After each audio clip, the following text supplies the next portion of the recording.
Hey everyone, welcome back to Apollo Art Analysis. In today's episode, we're going to be studying a piece by the career generative artist known as Andrew McWhae. And in this episode, we're going to be looking at geometric abstraction. We're also going to explore the highly underrated medium of coded or generative art. So let's jump right into it. So at first sight, we're struck by 1,000 translucent prisms here. It's almost as if we're witnessing a minimalist, yet still complex simulation born straight before our eyes. You may notice how space is used within the work at hand, right? We have two main regions of negative space, of course, some additional ones as well. But within this work, there's almost no place for the eye's viewers to rest upon. Of course, that dark background allows the light accent to speak to the highest and most intense degree possible. You may also notice how, of course, colors within this composition are quite minimal, right? We're only offered this neon pink here. And of course, the title of this work as Pink on Navy certainly reveals the palette that is placed straight before our eyes. You may also notice a sense of texture here, right? When you look very closely, of course, these are translucent, so that sense of texture is not inherent, but whenever you zoom out,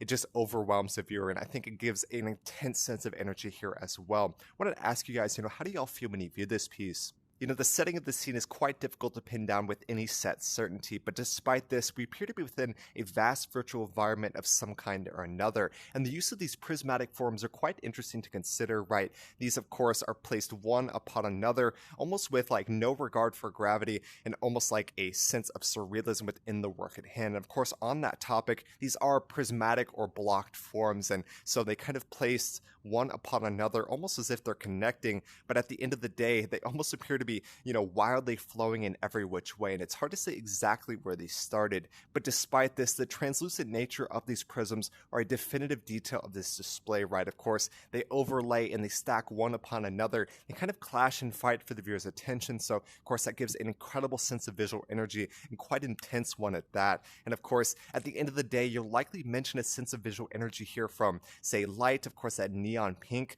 to a sense of texture, to a sense of rhythm. So many different things you could mention in the context of visual energy here. And of course, due to its incredibly abstract nature, we don't see any set symbolism here, right? Geometric abstraction or non-figurative abstraction does not give any kind of set forms other than pure, raw, and geometric form here. I think we certainly see that within this composition. So at the end of the day, we see the elevation of other elements such as light, form, rhythm, and texture. I think we certainly see that here. But of course, at the end of the day, I just want to ask y'all, what do y'all see when you view this piece, or what do you think we're looking at? I think that's, of course, an incredibly important question. And the work before us is part of the coded or generative medium of expression. Actually, I have some additional works from the original artist, Andrew McWhae. I'm going to bring those in real quick and see what we can learn here.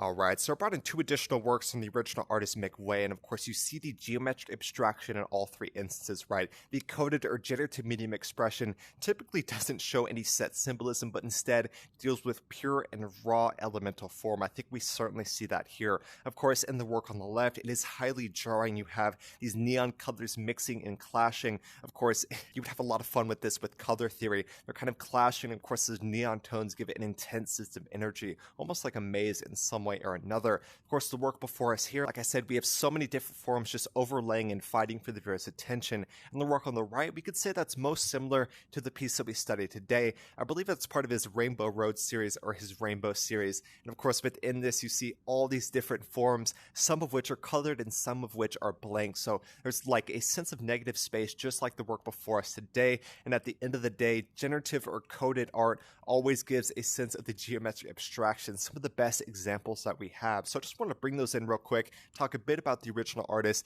and of course the coded or generative art medium which he works within. We absolutely love to see it. The original artist is really a career artist within the world of generative art. So amazing examples, and like I said, we always love to see it.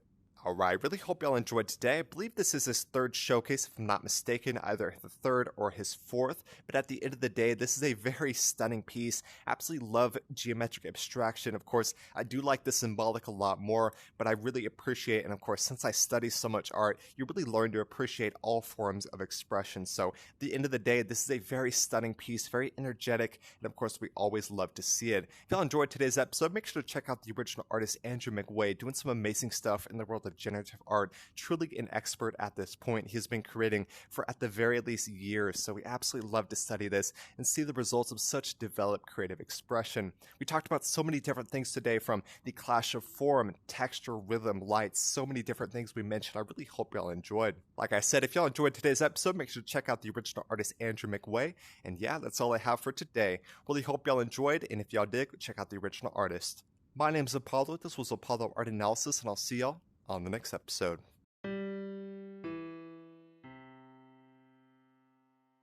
We hope you enjoyed today's episode. If you'd like to support our work directly, please check out our Apollo community tokens. Apollo Art Exchange is an ecosystem of art appreciation which elevates artists each and every day. Thanks for listening.